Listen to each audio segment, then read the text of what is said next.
வணக்கம்ப்பா. இந்த காலத்தில் ஆணு பொண்ணு எல்லாம் வேலைக்கு போகிறதுனால சரியாக சமைச்சு சாப்பிட்றாங்களோ என்னமோ, கீரை காய்கறிகள்லாம் சரியாக சமைச்சு சாப்பிடாம இருக்கிறவங்களுக்கு ஒரு மாதிரி அசதி, ஒரு மாதிரி படபடப்பு வரும், சோர்வாக இருக்கும். இதுக்கெல்லாம் நம்ம டெய்லி சமைச்சு சாப்பிட முடியலங்கிற இருந்தாலும் நம்ம கரெக்டாக சமைச்சு சாப்பிட்ணும். அது இதுன்னு ஒரு திட்டம் போட்டு இரவே எல்லாம் ரெடி பண்ணி வச்சு காலையில் எல்லாம் சமைச்சு சாப்பிட்ணும்.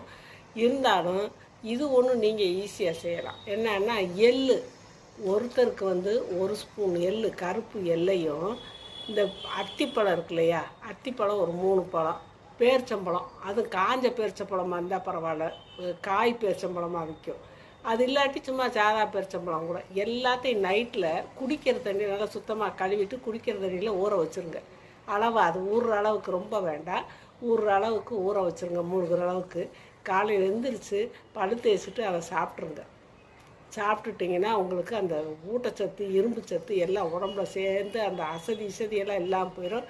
அப்புறம் நீங்கள் எல்லா வேலையும் பார்த்துக்கலாம். என்ன அது கொஞ்சம் சாப்பிட்ணும், அவ்வளோதான். வேலை பார்த்துக்கிட்டே கூட நீங்கள் முட்டை எடுத்து வாயில் போட்டு ஒரு ஸ்பூனை போட்டு எடுத்து சாப்பிட்டுக்கலாம்.